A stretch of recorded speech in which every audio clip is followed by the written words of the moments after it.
Good morning प्यारे बच्चों। आरोग्य एजुकेशन में आपका फिर से स्वागत है। आज हम नए लेक्चर के साथ आए हैं आपके सामने। आज हम बात करेंगे बच्चों cyclic structure of D glucose. ठीक है, उसके बाद हम बात करेंगे cyclic structure of D fructose. तो सबसे पहले बात करते हैं बच्चों cyclic structure of D glucose. तो इसमें क्या होता है बच्चों, सबसे पहले हमारे पास ग्लूकोज की ओपन स्ट्रक्चर थी। ठीक है, उस ओपन स्ट्रक्चर को हमने किस में कन्वर्ट किया, साइक्लिक स्ट्रक्चर में। आप कहते हैं जी इसकी जरूरत क्यों पड़ी, तो कहते हैं जी the open chain structure of D glucose explain most of the reaction. जितनी भी रिएक्शन थी मोस्ट ऑफ उसने एक्सप्लेन कर दिया, but some reaction can not explain by open structure. तो कुछ एक ऐसी रिएक्शन थी बच्चों जो ओपन चेन स्ट्रक्चर एक्सप्लेन नहीं कर पाई। जैसे कि कौन कौन सी रिएक्शन एक्सप्लेन नहीं कर पाई ओपन चेन स्ट्रक्चर, वो है फर्स्ट अपना D glucose do not give pink colour with Schiff base. ठीक है, इसका मतलब वो उसने सिप बेस के साथ रिएक्शन नहीं की। Second, D glucose does not form nucleophilic addition product with ammonia के साथ इसने एडिशन प्रोडक्ट नहीं बनाया, न्यूक्लियोफिलिक एडिशन। और सोडियम हाइड्रोजन सल्फाइड के साथ भी इसने प्रोडक्ट नहीं बनाया। इट मीन इसका मतलब क्या हुआ कि जो CHO ग्रुप है बच्चों ग्लूकोज के अंदर वो फ्री नहीं है, not free to give these reaction. ये रिएक्शन देने के लिए जो एल्डिहाइड ग्रुप है वो आपका फ्री नहीं है। तो उसके बाद क्या होगा बच्चों, ध्यान से देखो, हमारे पास क्या है, डी ग्लूकोज है।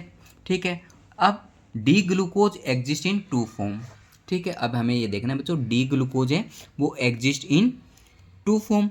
एक होती है बच्चों अल्फा डी ग्लूकोज एंड एक होती है आपकी बीटा डी ग्लूकोज। ये बच्चों C1 एनोमर्स हैं। क्या है, C1 पे OH की कॉन्फ़िगरेशन दोनों में अलग मिलेगी। एक में अल्फा डी ग्लूकोज में C1 कार्बन है वो आपका राइट साइड होगा, और बीटा डी ग्लूकोज में जो C1 कार्बन है उसमें OH है वो लेफ्ट साइड होगा। इतना ही डिफरेंस है। ठीक है, these two forms show म्यूटा rotation.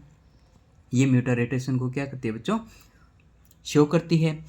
Open chain structure of glucose, अगर हम ओपन चेन स्ट्रक्चर की बात करें, ठीक है, कुड नॉट एक्सप्लेन म्यूटा रोटेशन। वो हमें म्यूटा रोटेशन के बारे में नहीं बताती। ठीक है, अब म्यूटा रोटेशन होता क्या है बच्चों, ये हम नेक्स्ट वीडियो में देखेंगे। ठीक है, तो ये देखो मेरे पास क्या है, ध्यान से देखो, ये मेरे पास है बच्चों डी ग्लूकोज। ये मेरे पास क्या है, डी ग्लूकोज। तो इसका देखो ये फर्स्ट कार्बन, ये सेकंड, थर्ड, फोर्थ और फिफ्थ। अब फिफ्थ कार्बन का जो OH ग्रुप है ना बच्चों, वो न्यूक्लियोफिलिक एडिशन करता है C1 कार्बन के साथ। तो ये ऑक्सीजन है, ये अपने इलेक्ट्रॉन को अटैक करवाता है बच्चों कार्बोनिल कार्बन पे। तो जैसे ही अटैक करवाएगा ऑक्सीजन अपने इलेक्ट्रॉन लेके आगे चला जाएगा। तो ऑक्सीजन पे क्या आ जाएगा बच्चों, नेगेटिव चार्ज आ जाएगा। और ये इलेक्ट्रॉन दे रखा है तो यहाँ पे ऑक्सीजन पे पॉजिटिव चार्ज आएगा। तो ये क्या काम करेगा, हाइड्रोजन के इलेक्ट्रॉन लेके H पॉजिटिव को ये बाहर निकाल देगा। ठीक है, जैसे H पॉजिटिव को बाहर निकालेगा ये H पॉजिटिव और ये O नेगेटिव मिलकर बच्चों OH बना देंगे। ठीक है, तो ये हमारी साइक्लिक स्ट्रक्चर बन गई। ठीक है, अब इसमें क्या है बच्चों, जो अपना OH है ये फर्स्ट कार्बन है, 1 2 3 4 5 और 6। अब फर्स्ट कार्बन पे OH अगर राइट साइड है तो वो कहलाएगा बच्चों अल्फा डी ग्लूकोज। अगर यही OH ग्रुप आपका लेफ्ट साइड आ जाए, C1 कार्बन है ना, OH ग्रुप आपका लेफ्ट साइड आ जाए, वो आपका क्या कहलाएगा, बीटा डी ग्लूकोज। क्या कहलाएगा बच्चों, बीटा डी ग्लूकोज। उसके बाद बात करते हैं बच्चों हम इनके हावर्थ प्रोजेक्शन की। ठीक है, हावर्थ प्रोजेक्शन में देखो क्या होगा हमें। ठीक है, अब देखो अगर हमने 6 मेंबर्ड रिंग ले रखी है बच्चों तो वो होती है पायरानोज। ठीक है, उसके साथ हमने इसको कंपेयर किया है। ठीक है, तो अब देखो अल्फा डी की बात करते हैं। जो अपने पास स्ट्रक्चर होती है बच्चों, ध्यान से देखना, जो अपने पास ये स्ट्रक्चर है अल्फा डी ग्लूकोज की ये स्ट्रक्चर है, जिसमें देखो OH राइट साइड है ना, जो भी ग्रुप आपके राइट साइड है वो उस स्ट्रक्चर में आपको नीचे की साइड लिखने हैं, और जो आपके लेफ्ट साइड है वो ऊपर की तरफ लिखने हैं। अब देखो C1 कार्बन है उस पर OH है वो आपका राइट साइड है। तो ये देखो बच्चों ध्यान से, ये आपका C1 कार्बन है तो OH राइट साइड था तो हमने OH को नीचे की तरफ लिख दिया। सेकेंड OH है वो भी आपका राइट साइड था, वो भी हमने नीचे लिख दिया। ठीक है। थर्ड कार्बन पे H है वो राइट साइड था तो हमने नीचे लिख दिया। फोर्थ पे OH है वो आपका क्या था बच्चों, राइट साइड था, हमने नीचे लिख दिया। ठीक है। और उसके बाद आपके पास क्या है CH2OH जो आपको एज इट इज लिखना है, ऊपर की साइड लिखना है, इसको सोचने की कोई जरूरत नहीं है।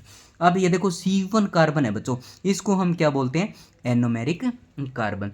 इसी पे इसकी कॉन्फ़िगरेशन चेंज होती है बच्चों। अगर हम बात करें अब डी ग्लूकोज की, तो देखो अल्फा है तो इसमें OH आपका नीचे की साइड है। ठीक है। अब सिर्फ इसी को देखना आपको, अगर इसी OH को मैं ऊपर की साइड ले जाऊं, C1 कार्बन के OH को मैं ऊपर की साइड ले जाऊं, ठीक है, तो वो हमारा क्या हो जाएगा बच्चों, बीटा डी ग्लूकोज। बाकी आपकी सेम रहेगी कॉन्फ़िगरेशन, कॉन्फ़िगरेशन में कोई चेंज नहीं आएगा, सिर्फ C1 कार्बन के पे आपको कॉन्फ़िगरेशन को चेंज करना है। अल्फा है तो OH आपका नीचे की साइड होगा, ठीक है। बीटा है तो OH आपका ऊपर की साइड होगा। तो ये बच्चों पायरानोज स्ट्रक्चर है। क्या है, पायरानोज स्ट्रक्चर। अब ग्लूकोज से बना है तो इसका नाम हो जाएगा ग्लूको पायरानोज स्ट्रक्चर, ग्लूको पायरानोज स्ट्रक्चर। तो ये तो थी बच्चों cyclic structure of D glucose. I hope ये वीडियो आपको पसंद आई है, तो ऐसे वीडियो देखने के लिए चैनल को ज़रूर सब्सक्राइब करें। थैंक यू सो मच प्यारे बच्चों।